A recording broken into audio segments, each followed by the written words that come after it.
इसी कड़ी में आगे बढ़ते हुए, मैं परंपरा को आगे बढ़ाते हुए, जिंदगी खेलती भी उसी के साथ है जो खिलाड़ी बेहतरीन होता है।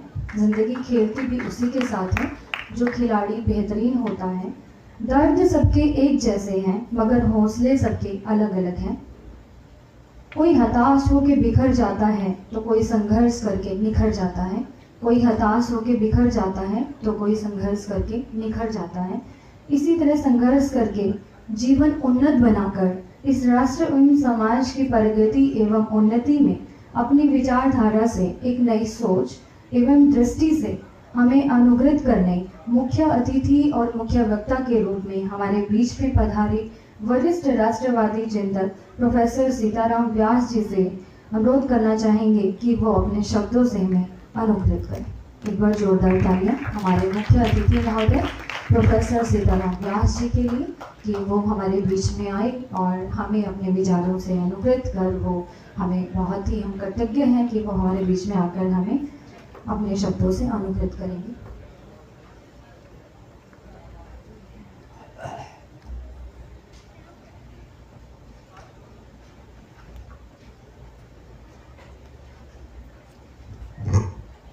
नव वर्ष के प्रथम दिन के उपलक्ष्य में चौधरी रणवीर सिंह विश्वविद्यालय और अखिल भारतीय साहित्य परिषद के तत्वाधान में स्वागत नवागत। स्वागत किसका हो रहा है? जो नया वर्ष आया उसका स्वागत। आज प्रमुख रूप से यहाँ जो बैठे हैं, जिनको आज निमंत्रित किया है, वो कोई साहित्यकार है, कोई कवि है, और साथ साथ में जो छात्र छात्राएं हैं वो भी इस बात की उत्सुक होगी कि नववर्ष क्या है। आज इस विश्वविद्यालय के कुलपति महोदय डॉक्टर रणपाल सिंह जी, जिन्होंने बड़े उत्साह से इस नववर्ष को मनाने के लिए मुझे आमंत्रित किया, और आज डॉक्टर धर्मदेव जी विद्यार्थी। मैं सोच रहा था कि विद्यार्थी, और ये विद्यार्थी क्यों लगाया जबकि उम्र तो इनकी बहुत बड़ी हो गई, लेकिन वास्तव में जो ज्ञान देता है, ज्ञान लेता है, वही विद्यार्थी। और यहाँ जो बैठे हैं ये मत सोचें कि जो प्रोफेसर है वो भी पढ़ता है, आप भी पढ़ते हैं, इसलिए ये नाम सार्थक है। प्रोफेसर लवलीन मोहन जी कुल सचिव, जो इस विश्वविद्यालय की कुल सचिव हैं, डॉक्टर एस.के. सिन्हा विशेष कार्य के लिए गए, और सभी संकायों के अधिष्ठाता और परिषद के सदस्य जिन्होंने मनोज भारत, जिन्होंने अपने विषय को रखा, डॉक्टर जगदीप राही और डॉक्टर मंजू लता, जिन्होंने सारे कार्यक्रम को किया। मेरा विद्यार्थियों से निवेदन है कि छात्र और छात्राएं कम से कम मुझे कितना समय देंगे ये बता दो, घबराना नहीं। इस नववर्ष के पीछे क्या अपनी मानसिकता है, धारणा है, उससे पहले एक वाक्य मैं कहूंगा। आद्य जगद्गुरु शंकराचार्य जी ने विवेक चूड़ामणि में एक श्लोक कहा है, उस श्लोक को लेकर के मैं आह्लादित हूं। त्रयमेव वेदत देवानुग्रह हेतुकम मनुष्यत्वम मुमुक्षत्वम महापुरुष संगश्रय। बहुत ही ये तीन बातें भगवान की कृपा से जिसको प्राप्त होती है वो बड़ा आदमी होता है। मनुष्यत्व तो हम सब मनुष्य हैं, और ईश्वर ने अपने मनुष्य जीवन अपने को दिया है, उसकी सार्थकता क्या है, तभी मनुष्यत्व बनता है। लेकिन एक महत्व की बात है कि आज यहाँ साहित्यकार कवि बैठे हैं, उसका हमको सत्संग मिल रहा है, और रामचित मानस में कहा बिनु सत्संग विवेकन होई, राम कृपा बिनु सुलभ न सोई। तो आज महापुरुष संगश्रय भी है, और आप छात्र छात्राएं जो इस विषय पर भी उत्सुक हैं, तो इसलिए मैं अपने आप को बहुत ही अहोभाग्य समझता हूं। प्रश्न ये आता है कि नववर्ष में, ये नववर्ष क्या है? 2014 से पहले देश स्वतंत्र हुआ, उससे लेकर के हमने यही सोचा कि हमारा हैप्पी न्यू ईयर कौन सा, 1 जनवरी। और इस मानसिकता के हम गुलाम होते गए और हमने अपनी विरासत को भूल गए। एक बात तो निश्चित है कि अंग्रेज लोगों ने हमारे देश पर राज्य किया 175। उनका जो उद्देश्य था कि उन्होंने जो नीतियां बनाई वो इस देश को पराधीन करने के लिए बनाई। इसलिए उन्होंने साहित्य, इतिहास, विज्ञान, यहाँ का समाज जीवन, उसके बारे में उन्होंने जो विकृत किया, डिस्टॉर्ट किया, ताकि समाज के लोगों में हीन भाव पैदा हो। लेकिन दुर्भाग्य इस बात का है कि देश आजाद होने के बाद भी हम लोग उसी लीक पर चलते गए और हमने उसी को ही अपनाया। जब संविधान बना तो संविधान में भाषा के ऊपर विवाद हुआ, जबकि देश की संपर्क भाषा, अपने देश की जितनी भी भाषाएं हैं वो सब हमारी, पंजाबी है, कन्नड़ है, तेलुगु है, जो भी है, बंगला है, उड़िया है, ये हमारी धरती से उठती बात है, ये हमारी मातृभाषा है। लेकिन देश को एक रखने के लिए हमें हिंदी का स्वरूप होना चाहिए, उसके लिए बड़े वितंडावाद हुआ और परिणाम तय किया कि हमने कई भाषा फार्मूला लागू कर दिया। अंग्रेजी पढ़ोगे, हिंदी पढ़ोगे, आप देखिए जो स्वतंत्र राष्ट्र है, जिसकी अपनी बोली नहीं होती, जिसका अपना साहित्य वांग्मय उसी भाषा में नहीं होता, वो राष्ट्र उन्नति नहीं कर सकता। इजराइल, जर्मनी, और आपको मैं आज बता देता हूं कि केवल अंग्रेजी भाषा केवल 10 दुनिया के देश है वो ही जानते हैं, और दुनिया की जितनी भाषाएं हैं उसमें अपनी भाषा में उनका साहित्य, उनका विज्ञान है। इजराइल 1948 में स्वतंत्र हुआ, हिब्रू भाषा में उन्होंने अपने सारे विज्ञान को समाविष्ट किया। जर्मनी भाषा में ही अपने विज्ञान को लिया। लेकिन हम लोग गुलाम रहे, हिंसा की वृत्ति से रहे। उसके पीछे का भाव क्या है, समझने की आवश्यकता है। इसी भाव को, स्वत्व का जागरण करने वाला ये नव वर्ष है। हमारा स्वाभिमान, हमारा साहित्य, हमारा गौरव, जिसको कि वाइस चांसलर महोदय जी ने भी कहा और अपने डॉक्टर मनोज जी ने भी कहा, मंजू जी ने कहा कि यह स्वत्व क्या है। इस स्वत्व को जगाने से देश आगे बढ़ता है और देश अपनी ऊंचाइयों पर चढ़ता है। और इसलिए डॉक्टर APJ अब्दुल कलाम ने पुस्तक लिखी थी इंडिया 2020, और उस पुस्तक में उन्होंने ये कहा था कि अपने देश के अंदर, जिसमें राजन भी थे उनके साथ में, उन्होंने कहा a vision of new millennium. उसमें कहा कि अपने देश में सब कुछ है, संपदा है, युवक हैं, और देश प्राकृतिक संसाधन है, और हमारा प्राचीन गौरव है। उसके बाद भी अपना देश आगे क्यों नहीं बढ़ा। और उन्होंने घोषणा भी की थी, राष्ट्रपति बनने से पहले ये पुस्तक लिखी थी, और उन्होंने कहा था कि भारत 2020 में दुनिया की ताकत की तरफ से अग्रसर होगा। लेकिन कहा कि कारण क्या है, तो उन्होंने अपनी पुस्तक में लिखा, बड़ी मजेदार बात है, घटनाएं सुनिए आप।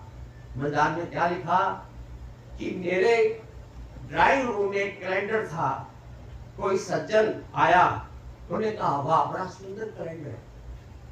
जाकर के देखता है तो कहता है वाह जर्मनी का है।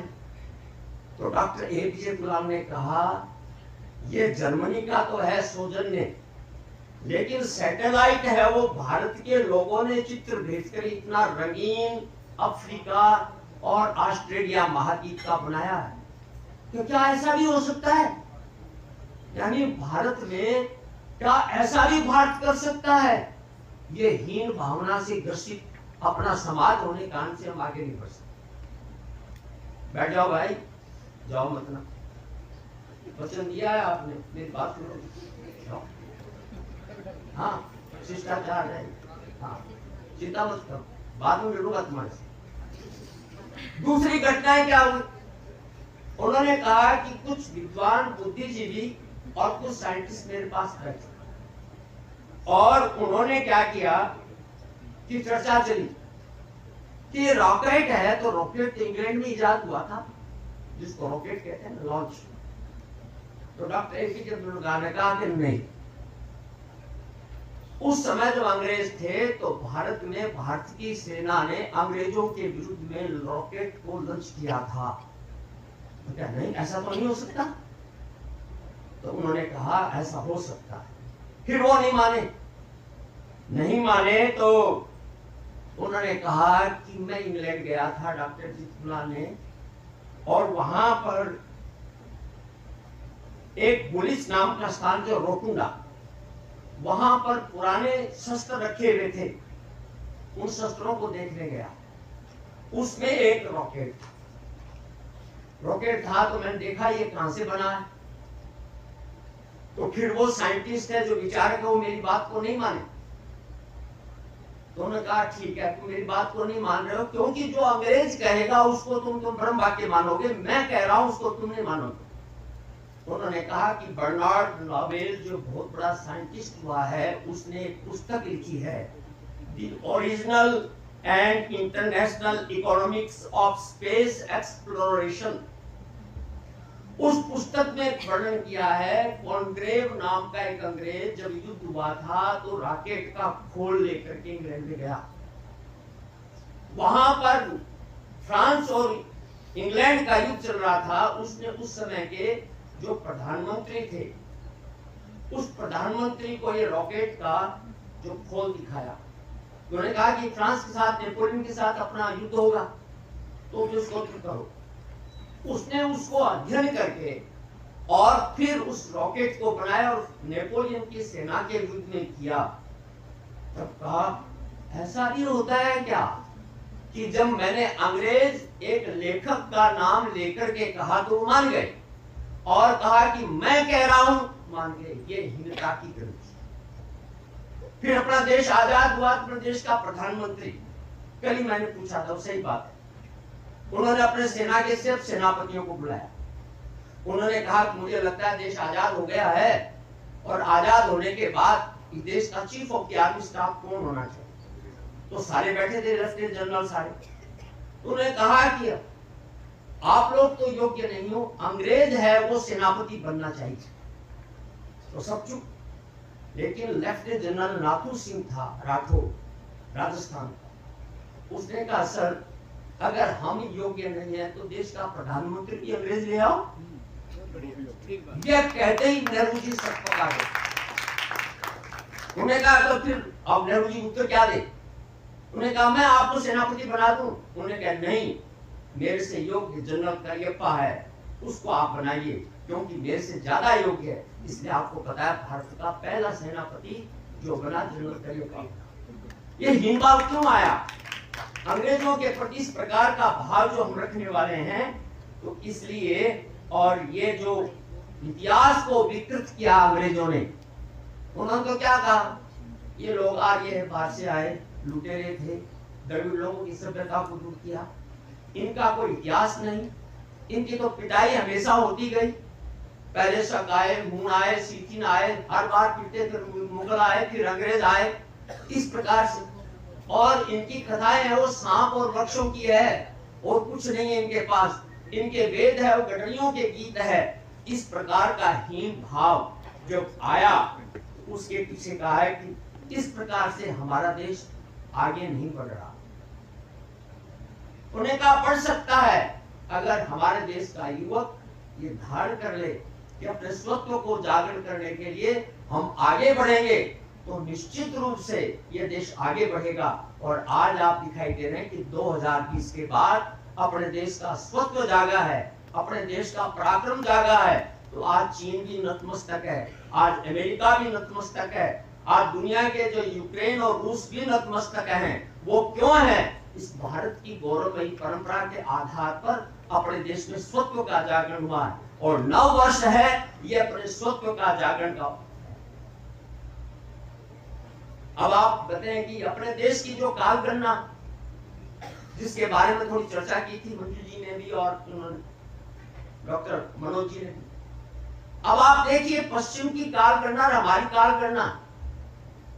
हमको लोग कहते हैं कि अरे भाई विद्यार्थी को पढ़ाया जाता है, हिस्ट्री का सबसे बड़ा जनक कौन था? हेरोडोटस। पॉलिटिकल साइंस का कौन? एरिस्टोटल, प्लेटो। और जीव विज्ञान का कौन? Aristotle, biology. उसके साथ साथ कौन इकोनॉमिक्स पढ़ाने वालों को? मार्क्स, कीन्स, ये जो विचारक है वो। लेकिन कभी शुक्र नीति, मनु, कामंदर और अपने ऋषि मुनि, इनके सब के बाद आपने तो वो देखा हो कौन बनेगा करोड़पति, अमिताभ बच्चन आता है, आप देखते हो ना भागन। वहां पर अमिताभ बच्चन ने हॉट सीट पर जो बैठा उस व्यक्ति को पूछा कि ये महाभारत रामायण है, ये तो कपोल कल्पित है, हमारे विद्यार्थियों के दिमाग में बढ़ गया। तो उन्होंने पूछा कि इस बालक हॉट सीट बैठा के पांडवों में सव्यसाची कौन था? तो वो बालक सिर फुलाता कहता है, sir it is a mythology. Savyasachi का नाम पता नहीं। हमारे देश के सव्यसाची अर्जुन का नाम था। वो कुछ ही समय में नींद लेकर ले लेता था, इसलिए उनका सव्यसाची था नाम, और बड़ा धनुर्धर था। पूछा लेकिन हमारे विद्यार्थी को पता नहीं। कहने का मतलब है कि ये सब बातें हैं, लेकिन आज आपके सामने कुछ तथ्य ऐसे रखूंगा कि आज देश का अपना गौरव और अपना किस प्रकार हमारा साहित्य, अपना इतिहास, अपना भौतिक, अपनी मैथमेटिक्स, अपनी वास्तुकला और अपना जितने भी वेद वेदांग जो कुछ है उसमें क्या क्या चीजें हैं वो आप देखें। अब सवाल आता है कि सबसे पहले काल गणना को हम लेते हैं। काल गणना के बारे में एक बड़ी महत्वपूर्ण बात है कि अंग्रेजों की काल गणना वो कैसे थी। आपको पता होना चाहिए कि अंग्रेजों को और यूरोप के लोगों को काल गणना केवल 10 महीने की थी, और 10 महीने में 304 दिन बनते हैं। और ये 700 वर्ष पहले की बात है, यानी ईसा के 700 वर्ष। ईसा के बारे में जो 25 दिसंबर आप करते हो, ये भी उन्होंने अटकलें लगा के की है। ईसा कब हुआ, जन्म कब हुआ, तो भी सोचा था इस बात है। तो अब एक राजा था जिसका नाम था नूमा पिकोलियस। उन्होंने कहा ये गड़बड़ है, तो 10 मास है तो 12 महीने करने चाहिए। तो उसने जनवरी और फरवरी जोड़ दिया। अब जनवरी फरवरी जोड़ दिया तो ये जनवरी फरवरी है, वो नाम क्या है? एक रोम का देवता है और एक है रोमन त्योहार, उसके नाम से उसको जोड़ दिया। उसको हम जनवरी कहते हैं, लेकिन जनवरी और फरवरी कई बार फरवरी बोलते हैं हम। तो उसके बाद में 325 दिन हुए, 375 दिन हुए। अब वो आया रोमन साम्राज्य में जूलियस सीजर ऑगस्ट। उन्होंने कहा कि ये तो बड़ा कंफ्यूजन मामला है, क्या करें? तो उन्होंने कहा कि 365 बटावा 1 बटावा 4 करो। कैसे करें 4? इसको खींचतान के कैसे करें? तो आपको पता होगा कि जुलाई और अगस्त है, तो जूलियस सीजर के नाम से जुलाई। उसने कहा फरवरी में से एक दिन ले लो 31। अगस्त कहा कि मैं भी सम्राट हूं, और सम्राट होने के नाते मैं जूलियस सीजर से सवाया हूं, तो अगस्त का महीना भी 31 था। तो ये जो 28 और 29 है ना, ये जो है फरवरी से लेकर के इन्होंने अपना टिकट मिलाया, और यह कह करके 365 दिन इन्होंने पूरे किए। और लीप ईयर 30 जनवरी का है, और इसलिए 31 दिन तो अगस्त इसलिए कैलेंडर राजाओं के आधार पर इन्होंने बनाया, वैज्ञानिकता के आधार पर नहीं बनाया। अब आप पूछेंगे हमारे यहाँ पर ये जो है, ये जो काल गणना है, उसके बारे में अगर हम विचार करते हैं तो काल गणना में यह बताया जाता है कि सृष्टि काल क्या है। काल के बारे में बताया कलियति सर्वाणी भूतानी। काल है वो सबको खा जाता है। तो काल कैसे हुआ? अब आप मेरी बात तो मानेंगे नहीं, लेकिन आपको मैं तथ्य देकर बताता हूं। स्टीफन हॉकिंस बहुत बड़े साइंटिस्ट हुए, उन्होंने एक पुस्तक लिखी थी the brief history of time. उसने लिखा था कि ब्रह्मांड उत्पत्ति, काल और ब्रह्मांड, यानी ये सृष्टि अकोस्मिक सारे जितने भी ग्रह नक्षत्र हैं, पृथ्वी है, जो कुछ भी है, थल सारा कुछ, केवल पृथ्वी की बात नहीं है। ये ब्रह्मांड उत्पत्ति समय कब है?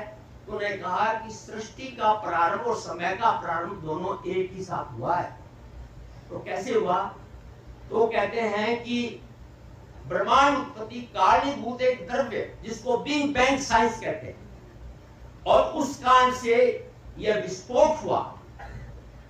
तो जो सृष्टि बनी अव्यक्त से व्यक्त बनी, जो थी नहीं सृष्टि पहले, जब साकार रूप में आ गई सारी अव्यक्त बनी। अब ये बात किसने किस मैं इसलिए तर्क दे रहा हूं आपको, उसको सुनने की आवश्यकता है। अपने यहाँ वेदों में नासदीय सूक्त है, उसमें क्या लिखा है? अपने यहाँ सृष्टि के पहले क्या था उसका वर्णन है। न सत था न असत था, न अंधकार था न प्रकाश था, न जन्म था न अमृत्व था, और न दिन था न रात थी।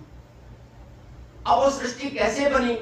सृष्टि बनी कि एक स्पंदनशील, जिसके अंदर कोई ताकत, जिसको हम कहते हैं कि ईश्वरीय ताकत है, उसने इस सृष्टि को जन्म दिया, जिसके अपने आप में एको हम भविष्य।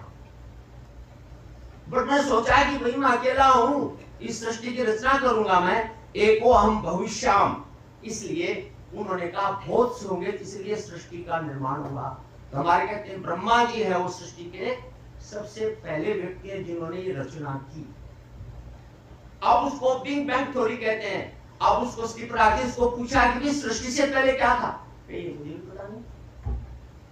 हम कहते हैं सृष्टि के पहले एक तत्व था जो एक स्पंदनशील था, जो चाहता था कि विस्फोट हो, उसके बाद ये बना।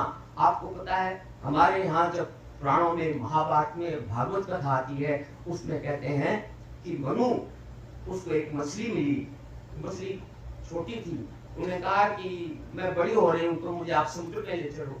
समुद्र में ले जाने के बाद उसने कहा प्रलय होने वाला है, इसलिए आप अपने जीवों को इकट्ठा कर लो और मैं आऊंगी और आप मेरे साथ रह करके, और जब प्रलय होगा तो पानी साथ जहां भी थल होगा वहां पर रह करके हम सृष्टि की रचना करेंगे। मनु को अपने कहा है पहला व्यक्ति है जिसने की सृष्टि की रचना की। अब ये बात है जिसको कहते हैं, इसलिए हमारे ऋषियों ने कहा कलियति सर्वाणि भूतानि काल, सृष्टि को कहा जाता है।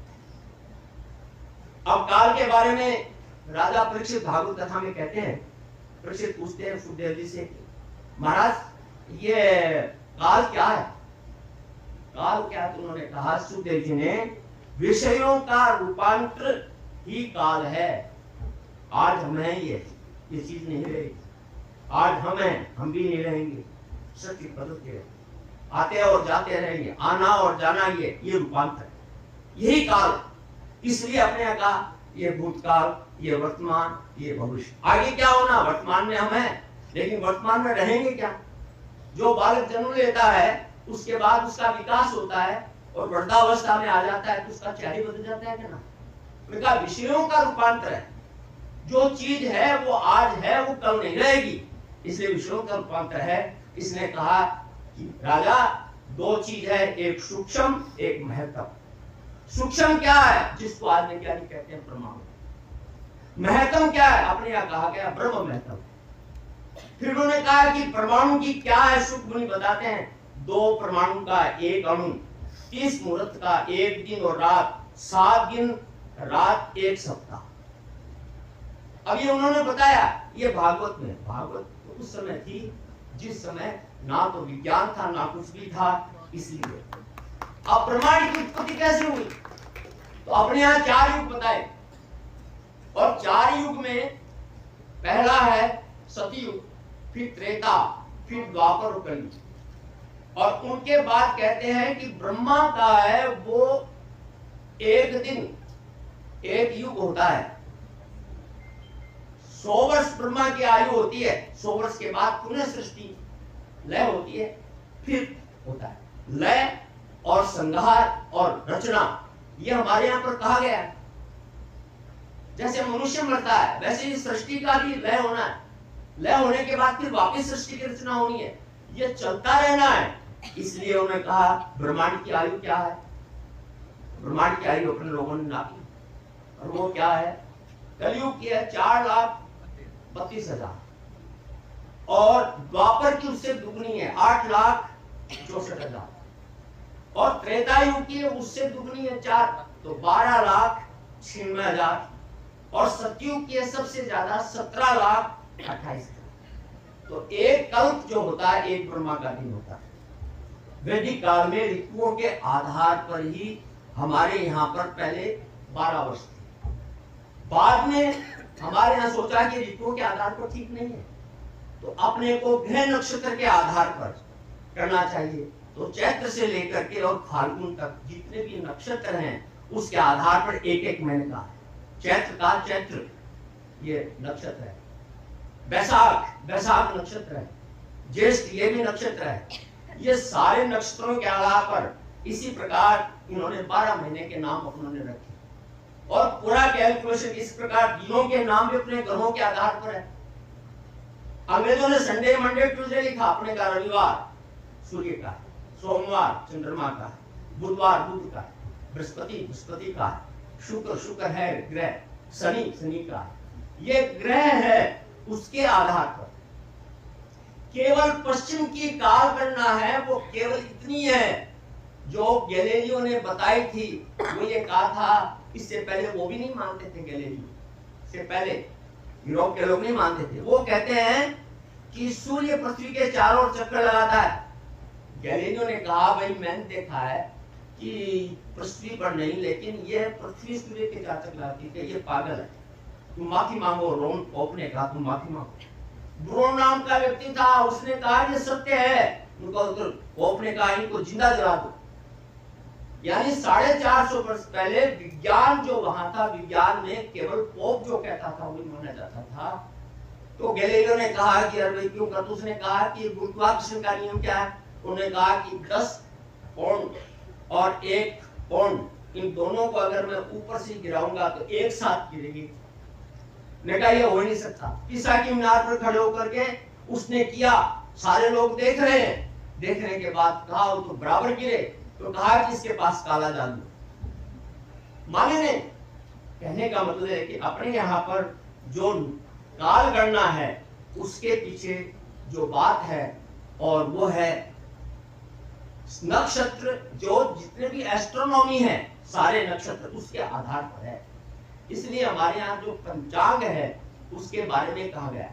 अब जैसे कुछ बात हुई संविधान बना 1900, संविधान बनते समय डॉक्टर मेघनाथ शाह बहुत बड़े साइंटिस्ट थे, उनको कैलेंडर पंचांग के बारे में समिति बनाई। उन्होंने पूरे रूप से ये कहा समिति में, 1952 में वो समिति बनी थी जिसमें नाम था कैलेंडर रिफॉर्म कमेटी का गठन किया। 1952 में साइंस कल्चर पत्रिका में प्रकाशित। डॉक्टर मेघनाथ शाह ने क्या कहा कि जो अंग्रेजों का कैलेंडर है ये कैलेंडर को मान्य नहीं करना चाहिए, विक्रम संवत को मान्य करना चाहिए। लेकिन हुआ क्या, सब अंग्रेजी पढ़े लिखे लोग थे, वेस्टर्न से प्रभावित थे, इसलिए उन्होंने ये कहा।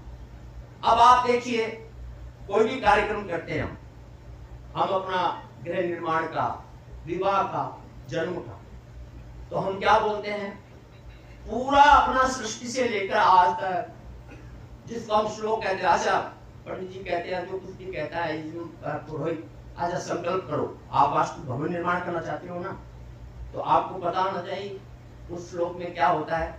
आपने देखा होगी घरों में, ओम अश्य श्री विष्णु रागाय पर्वतन मास ब्रह्मणो द्वितीय प्रार्धे। ब्रह्मा के 50 वर्ष पूरे हो गए, ब्रह्मा का एक दिन अब चल रहा है, ये द्वितीय प्रार्थ। श्वेत वराह कल्पे व्यवस्थ मनवत्रे अष्टविंशते कलयुगे, कली संवत बोलते हैं, संवत बोलो 2081 युगावधे। आपको पता है कलयुग को अभी प्रारंभ हुए 5126 वर्ष आज हुआ कलयुग का, उसको कलयुगावधे। भरतखंडे अपने देश का नाम है, जम्बू द्वीपे, जम्बू द्वीप में हमारा भरतखंड है। फिर कहता है अमुक मासे चैत्र मासे वर्ष प्रतिपदा, अमुक पक्षे चैत्र शुक्ला एकम, अमुक तिथो बता दिया, अमुक वासरे, आज क्या बार है, मंगलवार। उसके बाद अमुक व्यक्ति, आप नाम लीजिए डॉक्टर रणपाल सिंह, है स्टेडियम का मैं कर रहा हूं, संकल्प ले, गोत्र बजाएंगे, उद्देश्य क्या है, बतला करके वो संकल्प करता। यानी सृष्टि के प्रारंभ से लेकर आज तक हम जो ये संकल्प लेते उसके पीछे का कारण है। एक बात और कह करके मैं विषय को थोड़ा समेटूंगा, वो क्या है कि हम लोग कहते हैं कि पृथ्वी में ग्रेविटेशन का, गुरुत्वाकर्षण, टाइम एंड स्पेस के बारे में एक बड़ी महत्वपूर्ण बात है जो मैं आपको बताऊंगा। टाइम एंड स्पेस, काल क्या है, दिक क्या है। आइंस्टीन बहुत बड़ा वैज्ञानिक हुआ, उसने कहा है कि काल है वो पृथ्वी का काल, पृथ्वी का टाइम और सूर्य का टाइम, चंद्रमा का टाइम अलग अलग है। ये कैसे है? तो उन्होंने कहा किसी एक लड़की को 13 वर्ष की को प्रकाश की गति से 1,80,000 किलोमीटर की गति से वो आकाश गंगा में जाकर वापस आएगी तो केवल उसकी लड़की का उम्र है वो 56 साल की होगी, यानी उसकी गति रुक जाए।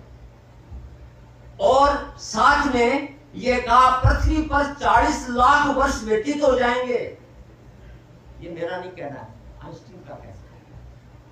40 लाख यानी कहने का मतलब आकाश गंगा बहुत दूर है, वापिस वो लड़की आएगी तो उसकी उम्र 56 साल की होगी। फिर उन्होंने एक बात और कही जिसको अपने यहां पर भी कहते हैं, उन्होंने कहा कि बड़ी महत्व की बात है, अपने यहां पर एक आती है कथा, राजा रेवतक उसकी लड़की रेवती थी, वो लंबी होती गई, अब उसके बाद बराबर बर नहीं मिल रहा है तो क्या शादी किससे करें? तो कहते हैं कि ब्रह्मांड जो है, ब्रह्म जहां पर निवास करता है वहां वो गए, वहां जाकर के ब्रह्मा जी कहा कि महाराज ये लड़की कैसे दी मुझे, तो किसके साथ करूं? तो लड़की को साथ ले गए थे रेवती, तो साथ लेकर लड़की क्या कहा, अच्छा किया राजा तुमने यहाँ ले आए, पृथ्वी पर 27 युग व्यतीत हो चुके हैं, चतुर्युग यानी कलयुग ये ना 4 युग, ये 27 28वां है और वो आखिरी है, कलयुग प्राण होने वाला है। भगवान कृष्ण का जो बड़ा भाई बलराम उसके साथ शादी कर दो, अगर ये पृथ्वी पर रहती तो कितने युग व्यतीत होते। यानी हर टाइम है, उसको वक्र भी कहा है, हमारे यहाँ भी कहा है, और टाइम का कैसे किस प्रकार से है उसको ध्यान में रखिए। जैसे हमारे यहाँ कहते हैं न्यूटन ने ग्रेविटेशन का आविष्कार किया, करना ही नहीं किया, उससे पहले भास्कराचार्य थे। सिद्धांत शिरोमणि में उनकी लड़की पूछती है, पिताजी एक बात बताइए कि हम 2 पैर एक साथ क्यों नहीं चल सकते? यानी ये पैर है तो एक पैर आगे बढ़ाएंगे हम, लेकिन दोनों पैर एक साथ चला सकते हैं? नहीं चल सकते। ऐसा क्यों? फिर वो कहते हैं कि जितने भी ये नक्षत्र हैं ये टिके हुए, इसका कारण क्या है? उन्होंने कहा बेटी ये ग्रेविटेशन का कारण है, आकर्षण है, पृथ्वी का आकर्षण है। 2 पैरों से हम एक साथ नहीं चल सकते। उसी प्रकार से एक ग्रह दूसरे ग्रह एक दूसरे के आकर्षण से बंधे हुए हैं। सूर्य, चंद्रमा, बुध, नक्षत्र ये सब घूम रहे हैं, एक दूसरे का बल उसके बराबर संतुलन बनाए बैठा है, इस कारण से होता है। फिर उन्होंने कहा कि आप कहते हो पृथ्वी गोल है, लेकिन पृथ्वी तो चपटी दिखाई, सीधी दिखाई देती है। तो उन्होंने कहा कि एक वृत्त खींचो, तुम बताया तुम्हारी जहां तुम खड़ी हो वहां से 1000वां हिस्सा तुमको समतल ही दिखाई देगा,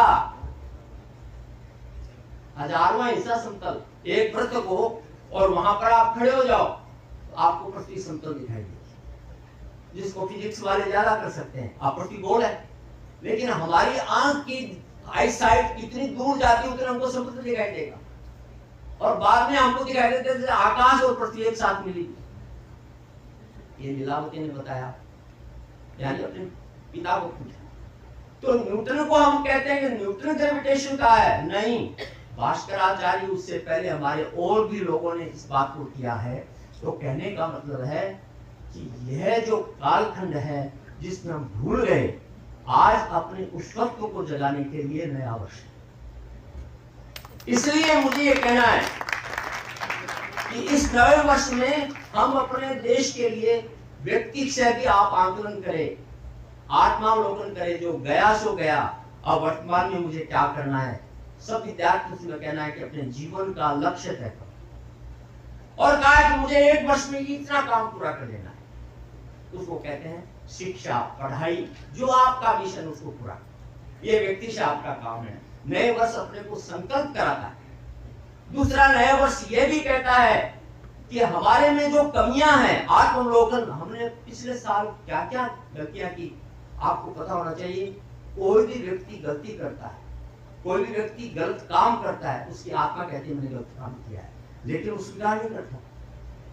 आत्मावलोकन क्या होता है? जो अपने आप को प्रायश्चित करे, सबसे बड़ा प्रायश्चित है। उस आत्मावलोकन करने का ये दिवस है।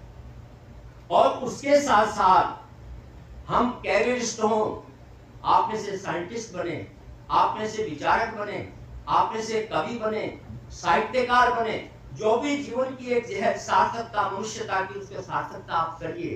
प्रोफेसर बनना है, डॉक्टर बनना है, जो कुछ भी करे, लेकिन कैरियर्स के साथ अपने देश को भी मत भूलें। उस देश को भी हमें आगे बढ़ाना है, जिसको कहते हैं पंच प्रण, जिसमें पंच प्रण में आता है स्वत्व का बोध, नागरिक कर्तव्य, सामाजिक समरसता, पर्यावरण संरक्षण और कुटुंब प्रबोधन। ये 5 बातें हैं जिसको लेकर के हम चलेंगे तो अपना देश है विकास करेगा और उसी को हम आगे बढ़े। इसी बात को लेकर नववर्ष की ये सौगात है आपके लिए, इसलिए अपने स्वत्व का जागरण करके हम आगे बढ़े। और आपको बता दूं, मेरी बात तो अब मानेंगे ना, अर्नल्ड टाइम भी बहुत बड़ा इतिहासकार हुआ है। अंग्रेजी का कोटेशन उसने लिखा, अंग्रेजी में उसने एडिनबर्ग यूनिवर्सिटी में दीक्षांत समारोह में कहा था। उसने बहुत वॉल्यूम में लिखा, भारत के बारे में बहुत कुछ लिखा है। अर्नल्ड टाइम ने इतिहासकार हुआ। उसने जो शब्द कहा है उसका मैं अंग्रेजी में भी हिंदी में अनुवाद कराकर अपनी बात को समाप्त करता हूं। India will be the leader in 21st century. ये हो रहा है कि नहीं? कितने साल पहले कहा था अर्नल्ड टाइम ने? India will make great progress in every field. आज चंद्रयान में हम पहुंच गए। आज अपने एपीजे अब्दुल कलाम की जो उस कला के द्वारा हम आज दुनिया के अंदर सशक्त हमारी सेना बन गई, प्रोग्रेस किया है। अपनी आर्थिक स्थिति भी ठीक हो गई है। आज भारत आगे बढ़ रहा है। What is more, will harmonise. और भारत क्या करेगा? उन्होंने कहा स्पिरिचुअल और साइंस, इन दोनों का समन्वय करने वाला अपना देश होगा। और that could and what do it, ये करने वाला भारत होगा।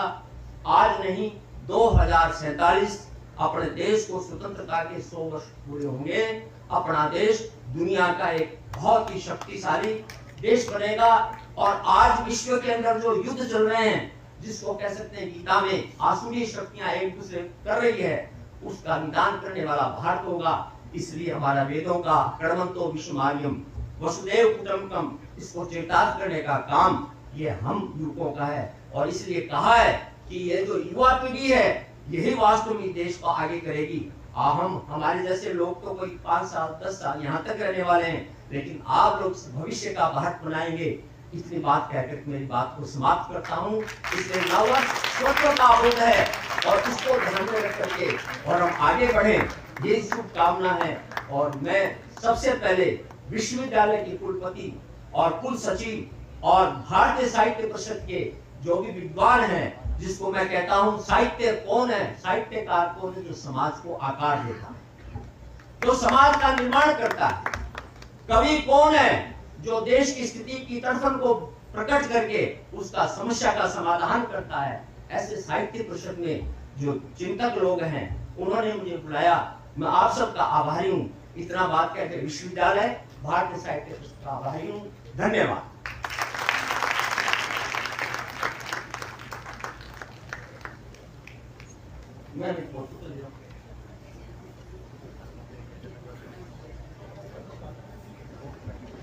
बहुत बहुत धन्यवाद सर।